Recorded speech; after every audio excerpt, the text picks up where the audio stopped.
Today's episode of The Mom Game is brought to you by our friends at Gateway GMC at LBJ and Jupiter. I know that buying a car can be stressful, but not at Gateway because their slogan is Gateway's Got It.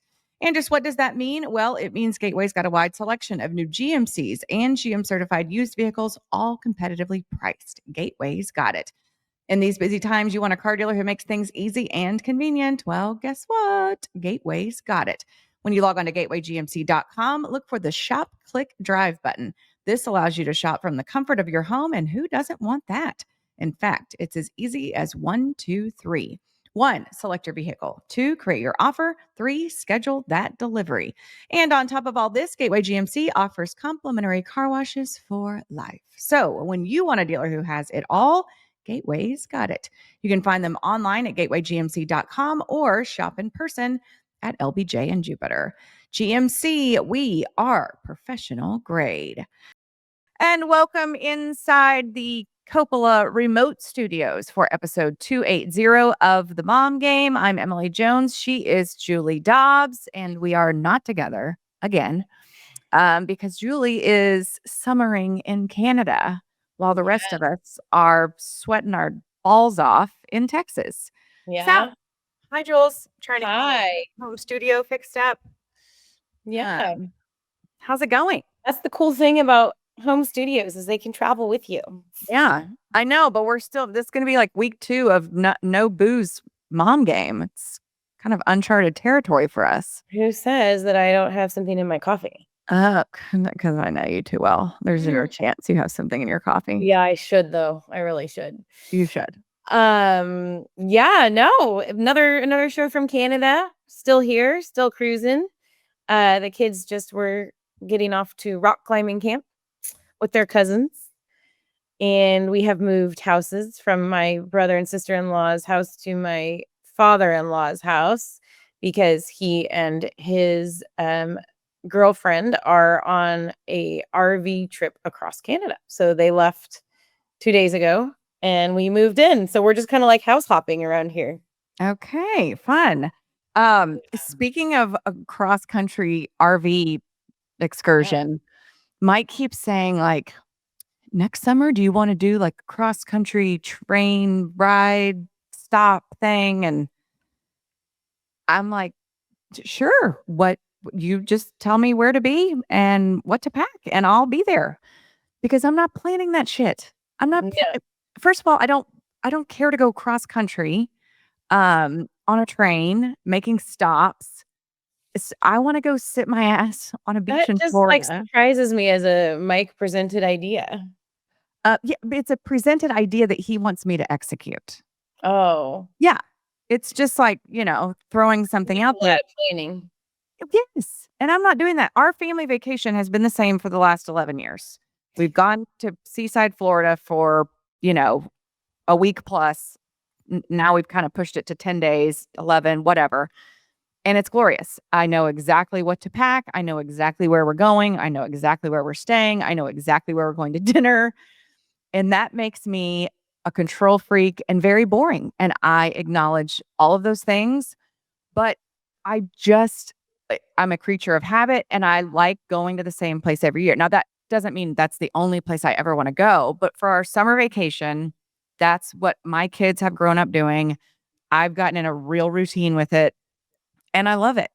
And so now he's trying to interject this train tour across America and it sounds awful. This is his subtle way of saying like, okay, let's change He says it up. He says it every year. He says it every year. And I'm like, okay. When he's going to a very extreme, saying it has to be a train tour across America, not just like a different beach. But then I'm like, why the different beach? Like it's sand and the ocean and it's right there. Like, why do we need different sand and different water? Like we like the sand and the water where we've gone the last 11 years. There's like traveling extraordinaires that would be just like cringing right now. Well, they all are. There are people. I'm not one of them. I mean, people are yelling at me right now and saying I'm dumb and uncultured and controlling and yes, all of those things. Do you have like desire within you to go like to different countries or to like travel and see the world? And I think about that a lot because I don't do much. So I said that. So we all know I don't like to fly. Not a good flyer. I mean, with the proper medication, I think I'd be fine. And I always said this even before I got married. I said, if I marry someone who really wants to travel, I'll get over myself and do it. Um, it's just not something that burns within me. But and Mike isn't he's not really like he just got back from a fishing trip in Colorado that he's been on like 3 times, but he loves it. He thinks it's amazing. He goes to Port A all the time. Like he's got his places too that he likes to visit Yeah. and go with the boys or whatever. So yeah, I mean, I think my kids are starting to want to do more traveling.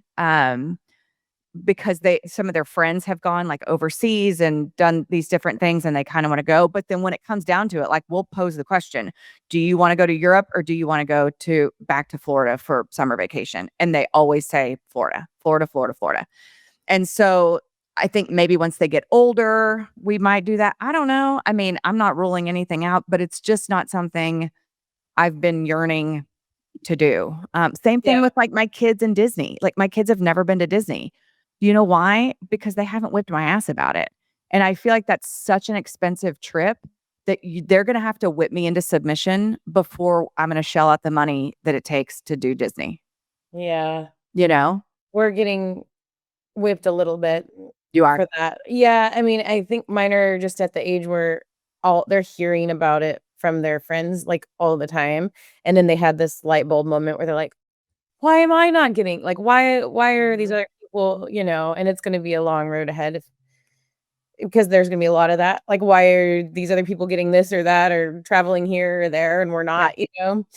But I have tried to, like, maybe hold it, like, dangle it for, like, a year-long bribe, like, behavior bribe, Yeah. like, I gotta get something out of this. But, yeah, when you see I don't even know how much it would cost. We took Isaac, my stepson, who just turned 22, which is insane. That is crazy. Um, we took him when he was, like, I don't know, 9 or something, and I mean, it was expensive, definitely, but I feel like it's probably doubled in cost now. Like, I don't even know how much it would be to bring a family of 4. Are we I talking, would like, say all over in 1,000? I would say flights, hotel, if you're gonna do any of the fast pass stuff, because apparently, like, now it's not it's miserable if you don't because you're standing in line for 2 hours to go on a So everyone ride. does the fast pass just like everyone now does TSA check-in? Yes. Yeah. And so I would say you're looking at 10 grand for a family of 4 minimum. My gosh. Yeah, well, Yeah. we won't be doing that for a while. So anyway, I don't really know how we got on that Just conversation. traveling, yeah. Yeah, it's a lot. It's It is expensive. crazy though, because when you do travel and see how awesome and beautiful, like, other parts of the world are, then you're like, "How was I not doing this before?" Like, how have I just been fine not going and doing these excursions and, I don't know, I think about that just being here, it's just so beautiful and chill, and this isn't even like a exotic vacation, but there's so much, I don't know, so much of the world to see. I do hope to see some of the world outside of Mexico and Canada and the US someday. Yeah, you plan to leave North America? Right, yeah. I'm not sure it's in I don't know. I mean, like, I see pictures of places, I'm like, "Oh, that looks beautiful," but I don't know, maybe I don't know, maybe I'm just boring. Well, Um, whatever works for you, right? yeah. Oh, yeah, different strokes for different folks, for sure. Yeah. Um, okay, what else is going on? How are the kids? The kids are good. They're just, really enjoying time with their cousins, which is great. Yeah. Like, it's just really cute. We were in the same house for 10 days, so they're all snuggling at night, and my brother-in-law does this thing that they're all obsessed with, which is kind of crazy with ChatGPT. Like, you can write a bedtime story in, like, 30 seconds.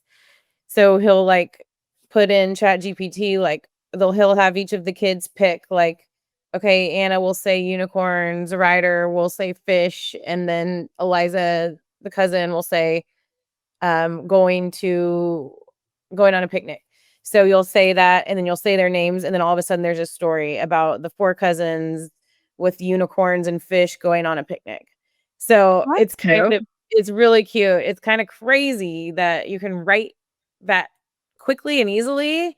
But it's really precious. They all just like, crawl in bed together and hear the story. And they were sleeping boys in one room, girls in one room. And they did one RV overnight camping trip with their grandpa and Carol, whose house I'm in now. And they sent us a little picture, and like the boys were all snuggled up and the girls were all snuggled up sleeping together. It's just like so sweet because they don't have those like siblings, and we don't have cousins like that close to home in Dallas or anything. So I feel like that's just the very best part of this trip. And we talk about too, like how it might even be better. Like there's a lot of people, especially in Dallas, I feel like their cousins are like in school with them or like live in the neighborhood and you see them all the time. But would be great and wonderful. But like when you travel and you get this like really condensed time together, maybe it's a different kind of special, right? Where you look forward to it all year and then you're spending like all your time together.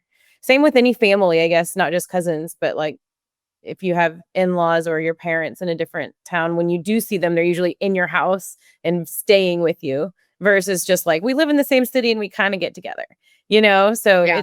there's pros and cons. And I'm always sometimes a little sad that we don't have cousins or grandparents in Dallas, but when we do get to go visit them, it makes it really special. So I don't know. Well, good. Trying to glass half full it. But that's like the best part. And then Kelly and Ryder went fishing yesterday, caught a big salmon. So that was fun. Ryder got to hold the salmon and then feed the salmon parts to the seal and just all this cool stuff that's like part of their day-to-day life that seems so like foreign to us, like hanging out with seals and otters and going salmon fishing, and it's just like a part of their everyday experience here. Yeah, that's Part of the fun. reason we love it. Oh, Yeah. good. I'm glad y'all are having fun. Yeah. What about you? So Hattie will get back from Virginia today as we tape on Tuesday. She's been in Virginia since last Wednesday. So since she bailed early from camp, she had been wanting to go see my sister. We weren't sure it was going to be able to work schedule wise. And so we decided to put her on a plane, and she's been with my sister in Virginia for the last almost week, and she'll get home tonight. Yeah. So flew by herself, which that was her first time flying by herself. Henry's done it a couple of times. It was a very strange feeling putting your child on a plane by themselves. Yeah. So I downloaded this app where you can track the flight and all this kind of stuff. So I'll be doing that again tonight, but was having a blast with her cousins. I'm ready to get her back home. It's just too quiet it's only been 48 hours without kids in my house because Henry got dropped off for camp Sunday. He'll be gone for 2 weeks, but it's just weird. I mean, I think last year I worked a lot because they were both gone for 2 weeks. But now that I'm not working as much, I'm not working at all while Henry's at camp. And so it just feels weird to be at home so much with no children in the house. Is that like when you did your paint project? Oh, I'm sure. Like, there's no telling what shit got done around here when they were children. Organizing paint cans in the garage. I think that's it.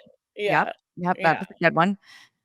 So yeah, my kids are good. I've just been busy working a lot on my insurance stuff, which I do want to delve into sometime when we're back together, about kind of what I've been doing the last few years. In the insurance space. But yeah, so lots of work with that. And then just kind of trying to do stuff around the house and kind of I try to enjoy it. Like I laid out for a little bit yesterday, which I never do. Yeah. So yeah, trying to enjoy it. Mike and I went on a date night last night. So yeah, super chill, not very exciting, which I definitely don't mind. So yeah. That's good. Yeah. Awesome. All right, let's do a little sportsing. We should tease. We have a really cool guest coming up. She's the chief marketing officer for, I think, global partnerships for Google. VP of global marketing operations. There we go. Google. Sarah Armstrong. She was great. Yeah. So we're going to roll that in here in a little bit, but we got some sports and some feed and some news stuff to talk about. First, let's get going with the sports stuff. Yes, in Sports today, brought to us by our friends at Rev Entertainment. They're always at the helm of fun baseball experiences, and here is one more to make sure that you know about because there's still some time to make summer memories at the ballpark. Head to Cleburne.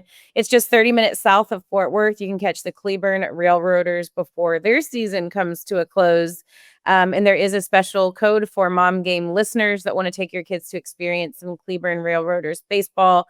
You can buy one, get one free tickets on any remaining home game with the code mom game, all one word, all caps at checkout. Get your tickets at railroaderbaseball.com. I mentioned here going to the West Coast League Nanaimo Bars or Nighthawks baseball game with the family, and it was so fun. Just a different baseball experience, like lower level, like you're right up there in the part of the action, and just seeing how the at its core, it's like the sport that brings everybody together at all different levels. And I think it's super fun to take your family to a different experience like that. So one last time, railroaderbaseball.com, and use the code MOMGAME at checkout for buy one, get one free tickets. Yay. Okay, quick hit on the Rangers. Josh Young is back from the minors, homered in his first game back. Rangers are, instead of being a couple games below 500, are starting to work in the above 500 realm, which is good. Offense has definitely picked up over the last month. Still a ways to go in the division, but definitely in the mix in the wild card. They're definitely making things interesting, which is good. But they just kind of continue to hover around, are you a buyer, are you a seller? And we're now about a week out from the trade deadline. So it will be interesting to see what moves they make, if any, or if they just stand pat. So that's definitely something to keep an eye on. Cowboys started training camp. Here we go with the inundation of Cowboys talk. We'll do it sparingly here just because I think everyone gets a little tired head at times from the overload of Cowboys Yeah. content. I guess Jerry was already creating drama, God calling bless him. out Micah Parsons, saying something about Dak Prescott. It reminded me of the conversation we had last week about like, well, I paid them, they need to produce, He's kind of essentially saying the same thing. Like, you give these guys these big contracts. He said, I made Dak Prescott the highest paid quarterback and he missed 3/4 of the season. It's like, well, yeah, he got hurt. It's a contact sport. We gave him a lot of money, but like he still has a body that can break when he's No. playing football. Like, but Jerry Jones has got to be like the king of those types of quotes. Right. And And talk about how he has no the thing is, filter now, right? too, yeah, but what's frustrating about him is like he played football in college. Like he played for Arkansas. He was a Uh-huh. Division I football player. Like Yep. you would think that guys like that know, like I've been in this game. I know how physical it can be. I know how injuries can happen. I know how you can try to bust your ass to be good and you're just not for a stretch or a season or whatever. And so I just think that sometimes, the the lack of the out of touchness with reality is ironic, right? Yeah. I mean, and two, I think for a lot of them, these you're talking about very rich, powerful people that are used to controlling situations. And when they can't, they'll fire a guy in the business world, or they're a girl or a whatever. Yeah. They'll take action. This is stuff that's out of their control. And I think that there's something to be said for that, that a lot of times these people who are in positions of power, just expect whatever they want to happen, and because they've taken the proper actions to ensure that it will by paying them a shit ton of money, then Yeah. why isn't it happening? And it causes frustration. And I it's I don't it's not funny, but it is kind of like, do you realize Yeah. how all this It's works? like they realize, like you said, he played football, he gets it, but until it's like severely affecting his pocketbook and his bank account, like Right. that's when all like realistic knowledge goes out the window. Right. It's like he knows very well what happens to football players often is getting hurt. Yeah. But after you get Violent these sport. giant contracts, like you shift your perspective because now money's involved and Yep. now it's And it's not your about money. sports, it's all Yeah. about I get it. I get money. it. Speaking of, did you see the Netflix document or the Netflix show that's going to be coming out soon. I saw a preview of it. I've heard No about it. idea this was you did hear about it? Yeah. Oh, yeah. It's been talked about for ad nauseum for a while now. I had no idea that this was something that was going to be happening. I guess if Yeah. it's talked about on the radio, I haven't been listening. Yeah. Um, It's controlled by him. yes, America's Team, The Gambler and His Cowboys chronicles a 90s NFL powerhouse, but it's actually coming out now here pretty soon, on August 19th. So that'll be interesting. Yeah, Jerry Jones trying to tell the story of Jerry Jones with Netflix holding But again, his it's like hand, basically. yeah, so we're going back 3 decades because there hasn't been anything for the past 3 decades to talk about positively as Yep. far as the performance of the team, you know? So, I mean, listen, the dude is a master marketer, a master entertainer, a master promoter. I don't know that there's anyone better in sports than he is, but it's Yeah. the I mean, I he is an icon, and that's oh, what for sure. this is, essentially saying and following the decade-plus journey led by his intrepid business moves that revolutionized global sports and resulted in 3 NFL titles, Yeah, and all of that firsthand is true. interviews, and never before seen footage. How is there possibly any never before seen footage left Seriously. from that Yeah. era? Like, And look every single person has tried to squeeze anything possible out of that era of Cowboys football. How has someone been holding on to something that hasn't been? well, I mean, unless there's, like, Jones home videos, I don't know. I mean, Yeah, I think I'll watch just for out of curiosity's sake, but, yeah, I mean, I can't imagine that anything new could come out of this. I mean, they've been talking about the '90s Cowboys for the last 3 decades, I you know? know. I know. So, anyway, yeah, It's it'll be we'll have interesting. to watch it. We'll have to watch it just for fun. The Cowboys, the truth you don't. Oh my gosh. This is Yeah. probably why people hate us so much. Yes, probably. Hmm. Okay, did you watch any of the Open Championship? It was on at all times in my Yeah. world. Just as most golf is. My husband is very obsessed with anything golf, whether it's girls, men, whatever. But the quote, so Scottie Scheffler won the Open Championship, which was great. He's the best golfer in the world. He's the one that now everybody's kind of trying to reach. And he's the standard. It was super cute seeing him win, seeing the little baby. Did you see the little baby running out onto the golf course to give him a hug and then falling down? Um, it was precious. But what really like caught my attention, and I don't know, I don't necessarily think that it's coincidence, but Scottie Scheffler, as they were preparing to play the Open Championship, the British Open. I mean, in golf, they have the longest press conferences. They have to sit up there and the media asks them like, every single question that they can possibly come up with, all about their personal life most of the time, all about their mental state, all about their clubs, all about everything. I think it's amazing that the golfers do this and continue to.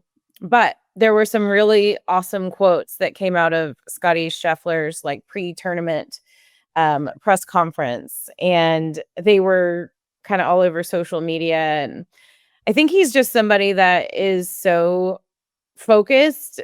Like it might seem like he doesn't have a giant personality, like Bryson DeChambeau or even or Brooks Koepka or even Rory McIlroy is a little bit fiery. Like Scottie Scheffler is just very straight on the straight and narrow. Like he's very focused. He's deadpan. He's got his Yeah. little wife and his baby, and they have their Christian beliefs, and that's them. But it was really cool to hear these quotes coming from Scottie Scheffler because it was a very like existential conversation that he brought up about like why are we doing this? Like, why does this matter so much when it comes to sports and when it comes to winning tournaments? I don't know if you heard him in, but I have him here. I was going to read some of it. So he said, he's obviously won tons of golf tournaments to now it probably is a little bit of old hat to him. He's the best golfer in the world. But he said in response to a question about winning or trying to win yet another this year's Open Championship, he says, "It feels like you work your whole life to celebrate winning a tournament for a few minutes. It only lasts a few minutes, that euphoric feeling." He said, "To win the Byron Nelson at home in Texas, I literally worked my entire life to become good at golf, to have an opportunity to win that. You win it, you get to celebrate, hug my family. My sisters are there. It's an amazing moment." And then it's like, okay, now what are we going to eat for dinner? Life goes on. And then he said, "What's the point? Why do I want to win this tournament so bad? That's something I wrestle with on a daily basis, showing up at the Masters every year. It's like, why do I want to win this so badly? Why do I want to win the Open Championship so badly? I don't know. If I win, it's going to be awesome for 2 minutes. Then we're going to go to the next week. And it's like, hey, you won 2 majors this year. How important is it for you to win the FedEx Cup playoffs?" And we're back here again. So interesting. Like, even that's what the media does. You win and then you go to the next tournament and they're like, "Okay, well, now you've won 2. What's it gonna feel like if you can win 3?" And to just kind of have a no BS answer about, "This is how I feel, and I don't understand why we all care this much, and it's you feel good for a few minutes and then you move on with your life." I thought it was really cool to hear him say that, and then also just talking about now that he's a father, like he said, I think one of the quotes was like, "I would much rather be a good father than a good golfer. And if golf gets in the way of my marriage or gets in the way of me being a good father, I'm not going to do it anymore." So just really like big, kind of profound words and thoughts from him. And he's only 29 years old. It's crazy. And I don't know. I think it's really good because for so long, sports have been, you put these people up on a pedestal, you put winning a title up on a pedestal, and it all funnels down to when our kids are learning how to play a game. They're trying to be like Michael Jordan. They're trying to go, be like Steph Curry and go win a title. And you get to that point and it's like, now what? Now what? Like, what am I working for? So I just thought that was very cool. And obviously, like, the quotes went spread like wildfire, and a lot of people were talking about him saying that. And I wonder if any other golfers are like, imagine if you feel that way but you never win and you're just out there like paying to travel, you're like trying to make the cut. It's like, what? Well, and don't you think that's part of it though? Part of the fact that he's in this place is because he has experienced so much success and he's reached a level of contentment in his career at a very young age. I mean, I don't think he's 30 yet. But Yeah, he's I 29.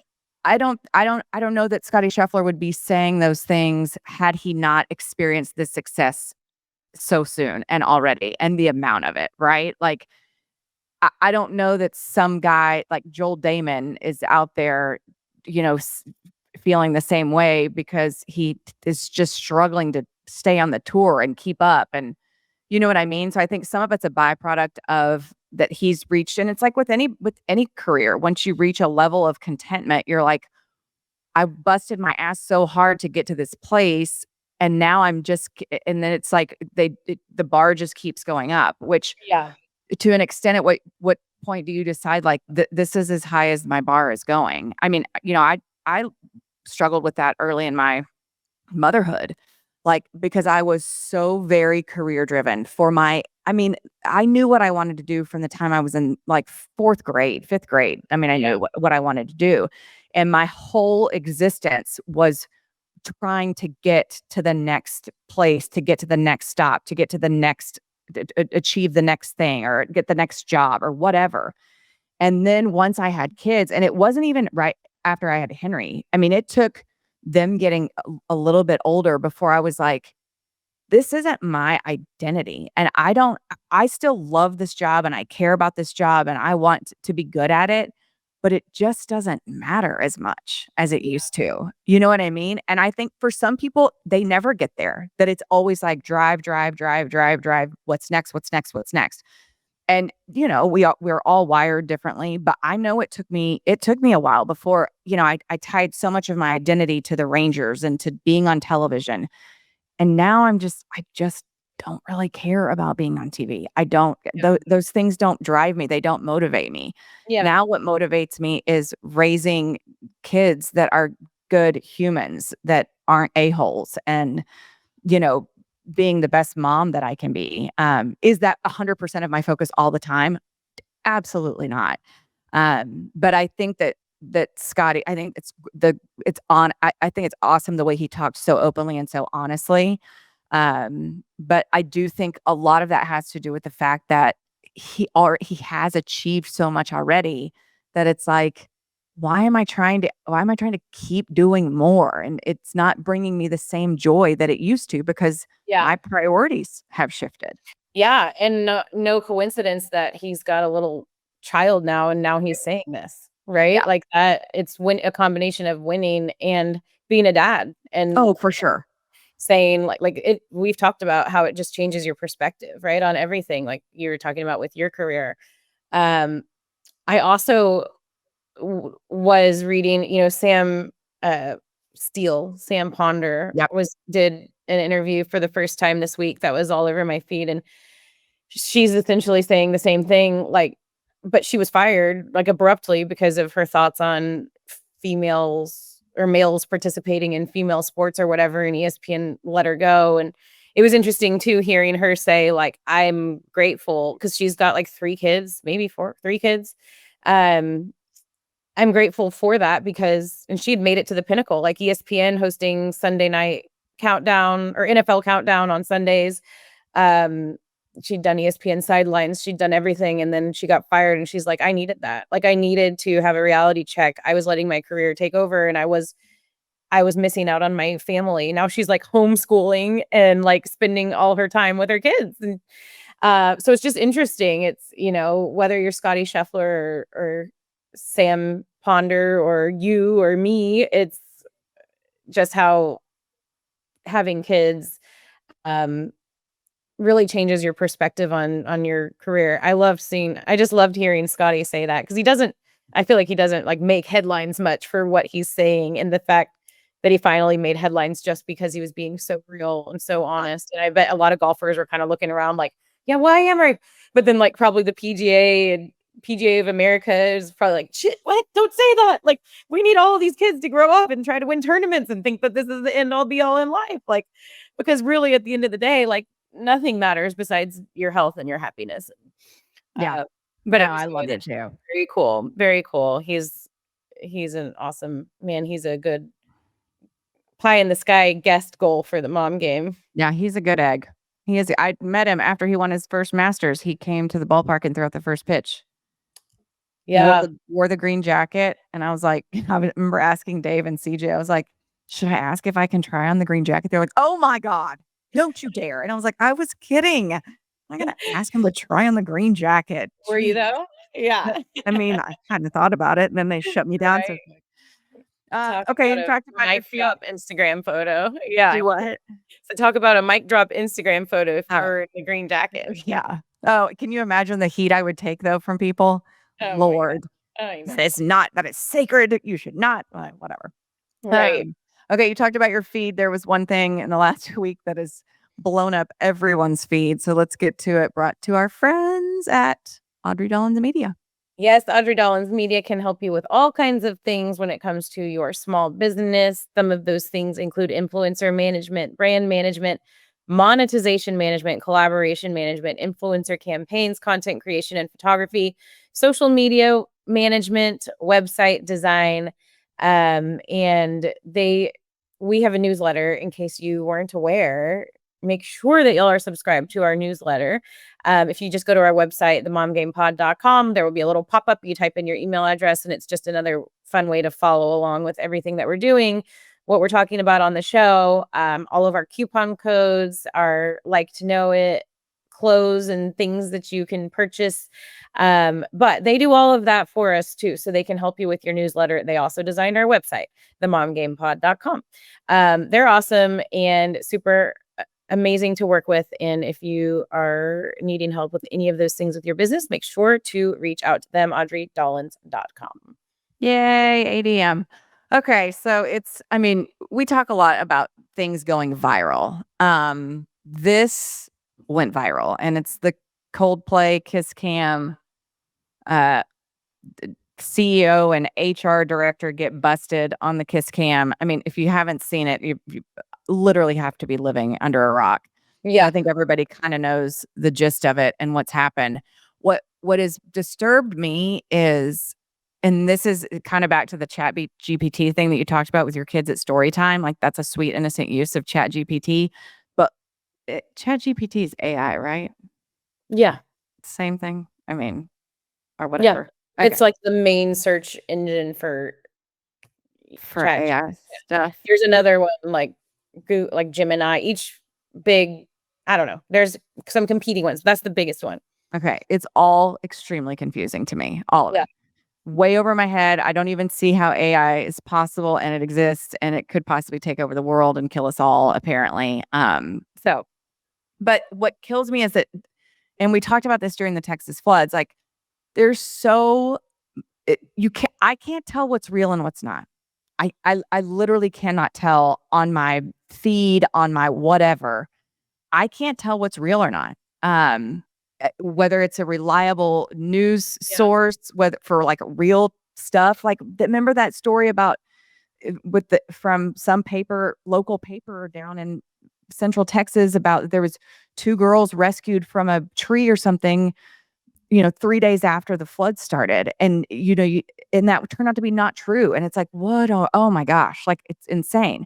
So this happens between this couple, astronomer CEO, I guess astronomer is a company. I don't know what they do. I think But it's like software. do what? I think it's like a software type thing. Okay. Technology. So he's the CEO and then his HR director, they're nuzzled up at the Coldplay concert. Chris Martin, he's on the kiss cam. They're on the kiss. They are on the kiss cam. They duck out of sight, completely freak out when they see themselves, which if you had just the slightest bit of chill, this probably wouldn't have blown up. But they were so funny. The slightest bit of chill, like just the littlest bit of chill. But anyway, they didn't chill at all. Zero chill. They get busted. It goes viral.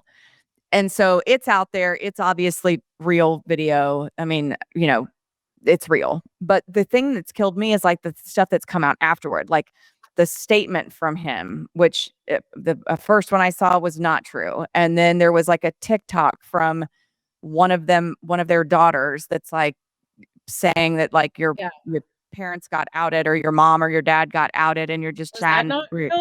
I have no idea. That's the thing. I can't tell what's true and what's not. Yeah. So it's such a weird time to where it's like, and then, I mean, they just got crushed and they were not doing right things, but I don't know. Can you imagine? Like you go from complete virtual anonymity to now everyone knows you and is just effing clowning on you all day long. Yeah. It's crazy. Apparently, he's already stepped away from his role, and they hired like a new interim CEO that looks like he's like 12 years old. Some guy's probably like, "Hell yeah, finally CEO!" And then there was a picture of her, the Kristen girl, like and her family at dinner. Apparently, just hours before the show. It just makes you think about like how crazy people can be. Like, go have dinner with your family and then go meet your I guess boss at a Coldplay show. Like, what do you tell the family? Like, what do you tell the kids? Like, I'm just gonna go out for drinks with Cindy, and then you go to a Coldplay show and go like frolic around and snuggle with your boss and some sweet or something.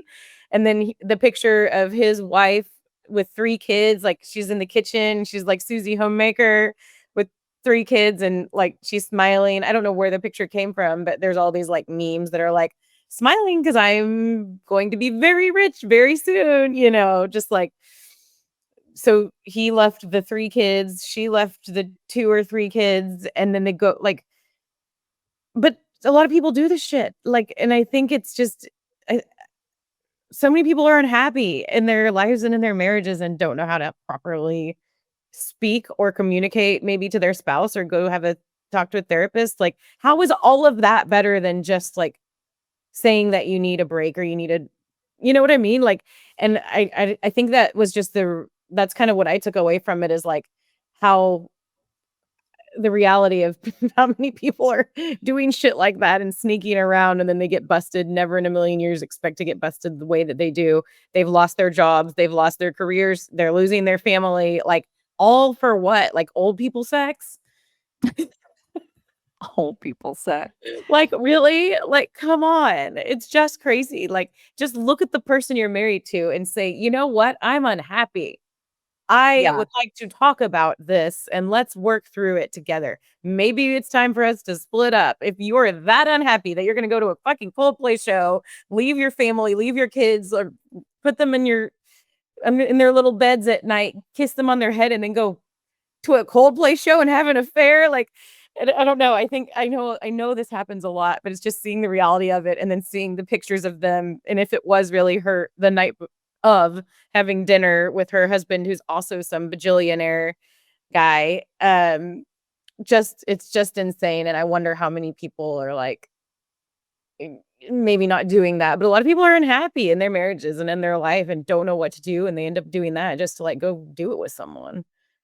Yeah, well, yeah, I mean, listen, we could get into all the breakdowns of marriage and Yeah. therapy and all that kind of stuff, but I think there still is, and I think it's getting much, much better, but I still think there is such a stigma attached to marriage, couples therapy or anything like that, and especially not to stereotype, but from the men's side that they're just not.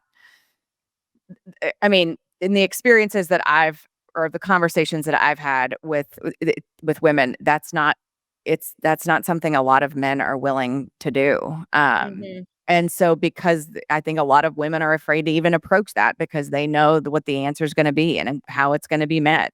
I've said this a million times. Mike and I went to a marriage counselor. I can't remember when it was. It's been many years ago, more than 10. And she basically told us, like, we didn't know y'all don't know how to fight. You don't know how to you're gonna fight. You're gonna argue. Like, y'all don't know. Y'all are terrible at it. Like, you've got to figure out how to argue, how to disagree, and how to resolve it.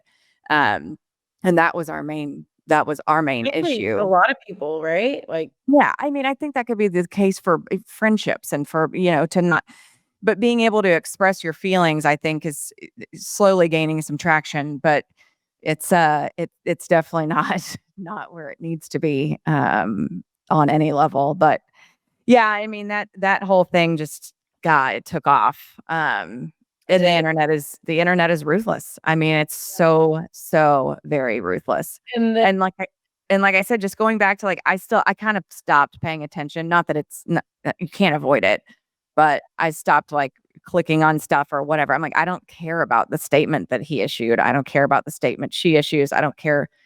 It's really, I just don't really care. It was a, it was funny. it was crazy to see how quickly it took off. And funny because Chris Martin was like, "Oh, they're either having an affair or they're just really shy." Like, Yeah. and so now there's like Coldplay cameras around different games, minor league ballparks everywhere where the Oh, yeah. people cuddle and then freak out. Like that's going to be the new Coldplay concert. Coldplay has you haven't heard much about Coldplay in a while. Well, now they have a whole nother thing that's going to be associated with them. Coldplay cams probably at every sporting event Yep. for the next year where people can pretend like they're getting caught having an affair on camera. Yeah. So funny. And another way that you like the internet and social media just shows how quickly things can spread. And I was welcome to it because it sucks for them, but for everybody else, it's pretty harmless and everyone's laughing. And I needed something else on my feed besides all of the terrible news from Texas, Yeah. like there's something else to look at because that's still very present in our world here in Texas. And um I think we've had a lot of like and with politics and like everything, there's been a lot of like heavy stuff. So that might be why people glom on to things like that so quickly and it spreads like it does. It's just something like they're the ones that have to deal with it and it's not nice for them, but everyone else is just laughing. Kind of funny. Yeah. Um, Speaking of, you brought up the Texas floods. Obviously, hearts still with that region. It's crazy, how much devastation has taken place down there. We talked about Josh Weathers, the concert that he put on a couple weeks ago. I think they're over $500,000 raised. Josh was down there, like, delivering supplies, just this week. And then shout out to Pat Green, our friend who lost his brother, sister-in-law, and two nephews in the floods. He put on a benefit concert that raised over $1 million, and the Do It for Dirt Foundation was able to be associated with that, so we can help facilitate the distribution of those funds to where they're needed. So huge shout out to Pat, his wife Corey, and all of their friends who came together to raise more. I think it was over $1.2 million to help the victims and those affected by the Central Texas flood. So super good work that people are doing in light of such a horrible tragedy. Yeah, truly amazing to see the good when something terrible like this happens. There's so many people that are willing to help, and that was pretty incredible what he did. I watched some of it. We were like, I was in my car on my phone up here, but he could barely speak at some points just because he was so distraught, and to be able to kind of channel that and figure out how to raise money. And I think it was probably therapeutic for him. Kelly and I were talking about, it's like you hear athletes, if something terrible happens, they want to go out and play. Like they want to go, it's the best way to kind of get it off their mind. And you could tell that he was trying really hard to act quickly and do something. And really amazing how much money they were able to raise. And we have an event coming up too. Quick shout out, because there will still be a little bit of time after this show airs. If you don't have plans this Saturday to go see Emily in Southlake, and she'll be at an event with Kendra Scott and Williams Athletic. They have this adorable line of golf, tennis, athletic wear, and it's at the Kendra Scott store at Southlake Town Center. And I'm so excited that we have a beneficiary too. That's somebody that we both, I know it was like, we were excited and quickly agreed on, was the Lost Stuffy project. And so 20% of anything that comes in during this event that day will be going to the Lost Stuffy project, which helps reunite stuffies with kids who have lost their little loved and cherished stuffies in disasters such as the flood. And I'm sure that is a lot of what the Lost Stuffy project is doing right now, is helping reunite. If the kids are no longer here, then it's the families getting their stuffies that belong to the kids. If the kids are here and they lost their things, or the family lost some of their kids' things, they help deliver them back to their rightful owners. So I'm glad that we can give back in a small way, and hopefully people can go out and shop with Emily on Saturday. Come hang out with me Saturday, 9 a.m. at the Kendra Scott in Southlake Town Square. Okay, news desk today. We've got a special guest. Super excited to hear, let you guys hear what she had to say. A badass businesswoman who has made quite the career for herself. Just published a book. I think it's her second or maybe even third one. Her name's Sarah Armstrong. She is the vice president of global marketing operations at Google. So we had a chance to speak with her, get some insight, pick her brain. That would be weird. Pick her brain about surviving in the business world and the mama world. And we are super excited now on the Mom Game to have another working mom guest to talk about life and the juggle and the balance of it all. Sarah Armstrong, thank you so much for joining us. Thank you so much for having me. Great to be here. Yes, we've really been looking forward to it. We always love talking to moms that have done a lot in their careers, that have maybe made it to where they're trying to get to in their career, but are still trying to figure it all out. And you were kind enough to send us a book, The Art of the Juggling Act. But your title alone, VP of Global Marketing for Google. Yeah, global marketing operations. Yeah. Global marketing operations. Yeah. That's big. Tell us about that job.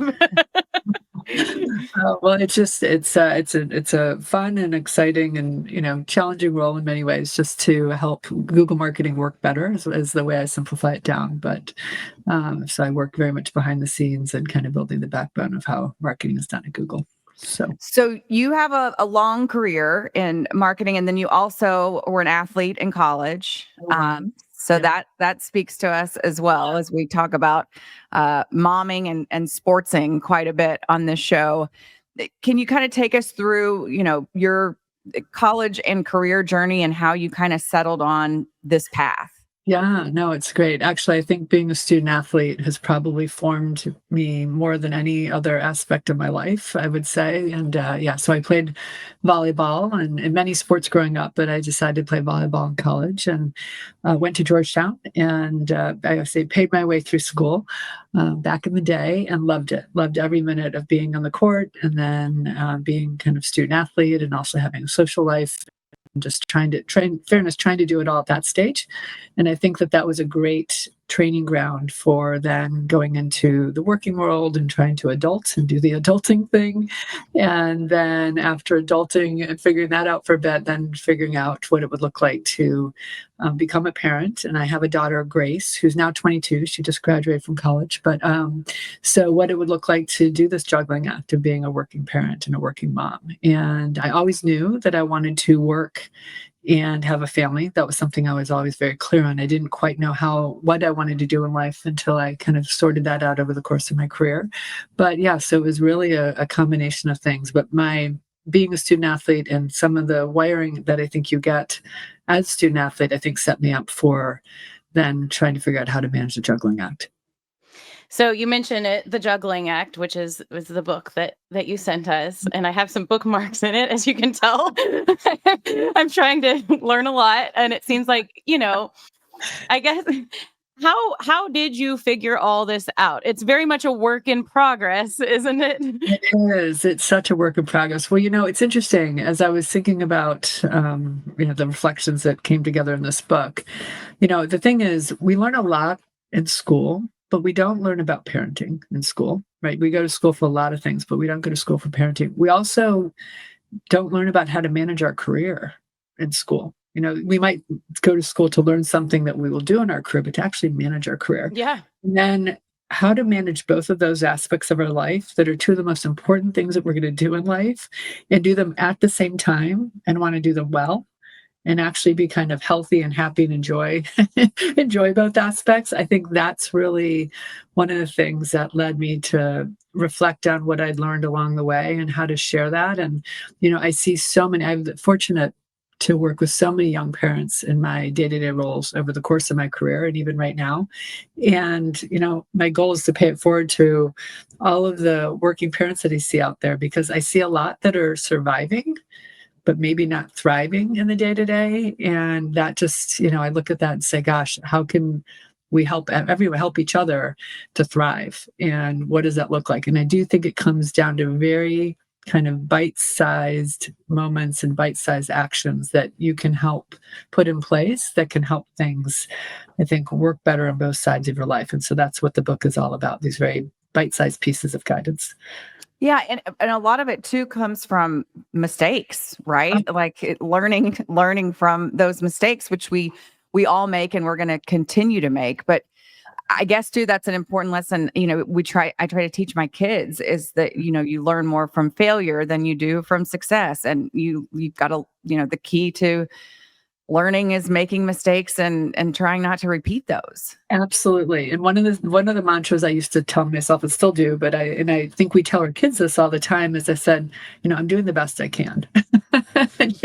And some days doing the best I can was better than others. And I would actually say that to Grace, something would, not quite go as planned in our lives. And I say, Grace, Mom's doing the best she can. And I should mention, through the course of raising Grace, I did get divorced when she was 7.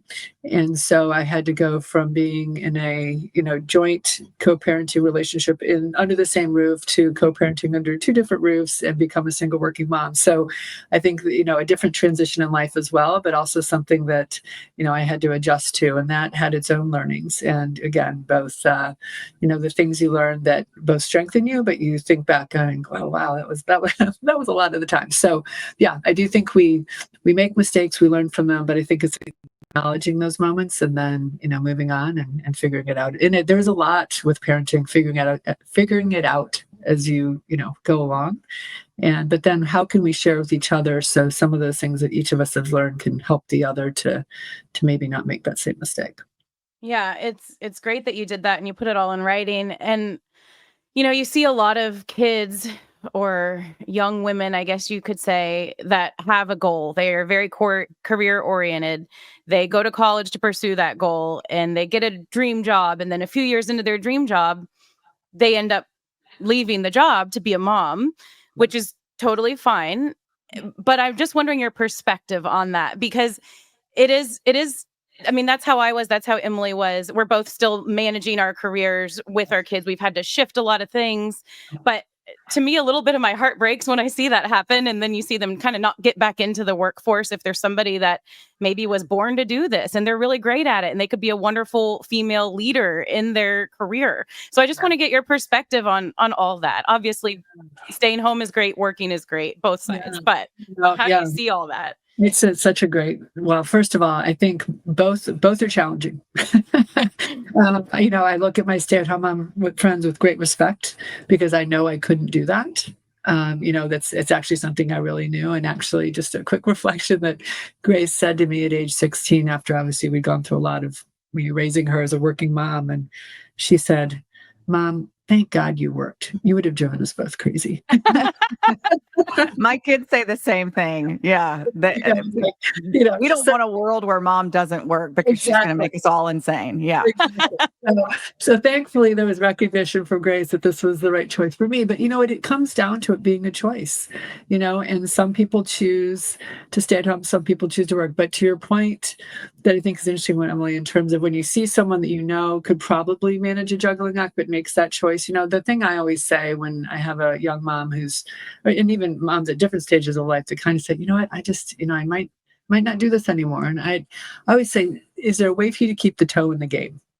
Is there a way to keep the muscles, a little bit moving? Because I do think when you fully step away and then you try to re-enter potentially a number of years later, sometimes it works out. And I've had friends who are stay-at-home moms who have stepped away and then re-entered.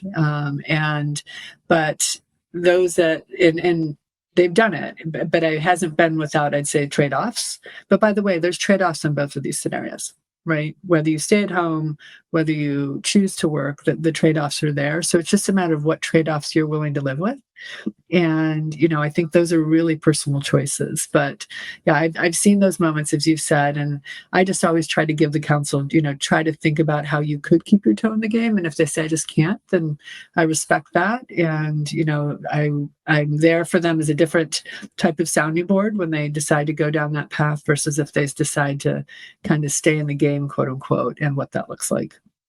So did you who did you kind of lean on to put all of this into a book? As far as getting other people's perspective, using your own experiences, and kind of how that all came about. Yeah, it's interesting. So first, I'd written a first book that actually allowed me. So my first book's called The Mom's Guide to a Good Divorce, which I hope no one ever needs. But if people need Good it, to have a guide if you do.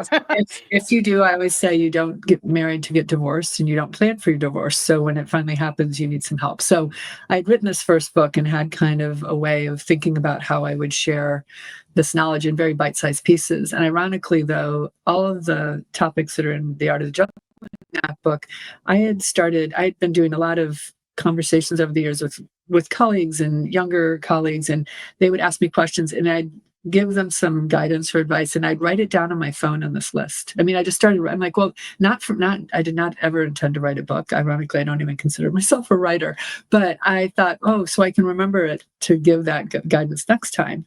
And so I started this list and I started just jotting these things down.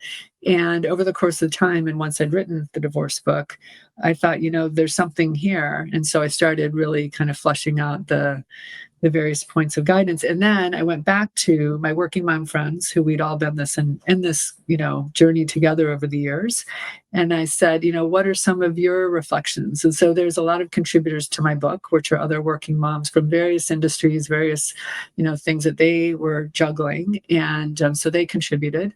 And then interestingly enough, Grace is actually, she double majored in forensic psychology and creative writing. Interesting combo. And really, nice. She's the writer in the family. And so she actually was the editor for this book. Oh, cool. My second book. And in doing that, it allowed me to see, what I was was sharing didn't resonate with her. Like, is this how I raised you? So she was a contributor in her own right, to how the book came together. So it was just over the course of time. And I wrote this over many years. I have enough deadlines in my life with my day-to-day role that I just gave myself time and said, I'd like to publish this before Grace graduates from college was my goal. And she graduated this year, and I published it this last year. So, but yeah, it's really my giving back. I mean, I see this as just trying to help as many parents, and specifically women, as possible, figure things out. I love it. And I love, you mentioned the bite size. And I think that's the most appealing part of it to me, just being somebody that doesn't have time to sit down and read a whole like novel about life, or even listen to a really long podcast where they're going to give me a lot of tips. But I love how it's broken up into these little, pieces of advice. And the one here that I have bookmarked, I was just going to ask you about real quick, because this is something Emily and I talk about a lot. The power of saying no. I highlighted that here, and you also have stuff like, what to do with your children's stuff they bring home from school, which is another problem. It's like, we talk about both of these things, but the power of saying no, I feel like, is a big one. Yeah. And just to reflect, so there's 140 bite-sized pieces of guidance in this book, and it's all broken out. It's generally a page, half a page, a page. I joke, no one has time to read, especially a working parent or a working mom. So the fact that I wrote a book is a little bit ironic, but I think if you're going to look for some guidance, you can literally flip open the table of contents, scan it, and look for the topic that resonates with you or that you're looking for guidance on, and then dig into it. But the power of saying no is actually, gosh, I wish I'd been given this guidance years ago. I only received it about 8 years ago when I was working with someone when I was in a different role. And I had been asked to attend a meeting with him when I would need to travel, and I was unable to do it. And I called him, and I was trying to explain, and he stopped me and he said, Sarah, he goes, all you need to say is no. You don't need to explain why you're saying no. The minute you start explaining why you said no, you're saying no, I have the ability to judge whether you've made the right decision for me, and that's not really my call. It's your choice of why you're saying no. So don't feel the need to explain. And he said it to me, and I said, oh my God, I wish I'd been given that, advice years ago. And so I use it, by the way, both professionally and personally, because there's times you're asked to do something and you need to say no. And the minute you start explaining to the person why you're not going to do A, what they asked you to do, or B, where they wanted you to be, you are giving them the ability to judge that moment where it's really not theirs to judge. Mm-hmm. So I felt like I'd almost like taken back some semblance of power in my own life to manage things by using that really interesting little nugget of advice. Yeah, and it's so true, because you feel bad for saying no, but then you're like, why am I feeling bad? Like, I shouldn't feel guilty for saying, I shouldn't have to justify it. And I've gotten to that point in my life where I've gotten so much better about it. And I think that comes a lot with, being a people pleaser. You want to make everybody happy. You want to do all the things. Yeah. But at the end of the day, you need to look out for yourself. And I think especially as working moms, we lose sight of that a lot, to where we're the very last priority, and trying to make everybody else happy and everybody else's lives easier.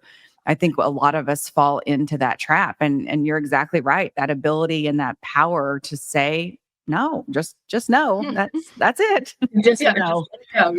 Just let it go off. It is something, and it's actually kind of a muscle, because you have to get used to it. You have to get comfortable with saying no and not having, because we naturally want to then follow it up, and so just to say, no, I'm sorry, I can't make it, and just leave it. Yeah. Okay. I have to ask you one Google question. Okay. I just think that's got to be the coolest job, as quickly as the industry is changing and stuff. I mean, what all, I guess, are you seeing in a day-to-day? How is AI affecting all of it? Well, it's affecting everything. Yeah. Yeah, it is a big era of change in the world, and it's a fascinating time to be in the world, as AI is a technology that's going to influence so many aspects of our life. So it really is. It's a fun and interesting time to be working and living in this era. I bet. Yeah, I I bet don't every think day it is exciting. I think it affects, like you said, it's affecting everything, everyone. Yeah. And you're kind of right in the thick of it as far as, I mean, you think of stuff like that. It's Google is at the Yeah. top of the list of, you know, Yep. the developments technology wise. So yeah, cool position. to AI be doesn't in. have this experience though. Well, They haven't parented. That's They don't right. know about that. Yeah, They they don't know can't about figure that shit out. Trust me. Well, Sarah, Can't all hire thank you them. so much for joining us. Please, can you tell people? I mean, I would assume all the normal places, but tell people where they can find your book. Yeah, all the normal places, Amazon and all the various book selling sites out there, both in a paperback and in an ebook, iBook, Kindle version. And I do hope, I mean, the whole goal is to help as many parents as possible to kind of go from surviving to thriving. And you can also reach out to me at thejugglingAct.com, which is my website where all my information and, ways of contacting and staying connected are there. So Yeah, just Google it. Just Google it, right? that's right. That's right. That's what well, I mean. Sarah, thank you so much. We end every show. It's kind of cheesy, but we've done it for 5 years and we're not going to stop now. But we throw up the peace signs and we say mom game out. So on the count of 3, throw up your peace signs and say mom game out. Okay. 1, 2, 3. Mom game out. Game out. Thank you, Sarah. That was awesome. Sarah. Oh, thank you both. So That fun. was fantastic. Yeah. Well, I love what you both are doing, and I think it's just important to help as many moms out there. It is not. It is not. Absolutely. Thank you. We all need that help. Yeah. Yeah. I know. We'd love to do, I don't know, maybe we can talk to your people if there's like a way to do a giveaway with the books or somehow get them out to some of our listeners. Yep. I think they would love to have them. Happy to. Let me know if there's some things you want to do in that angle. Happy to do. Perfect. That sounds great. Okay. Thank you so much, Sarah. Okay. Take care. You too. Thanks. You too. All right. Bye-bye. Bye-bye.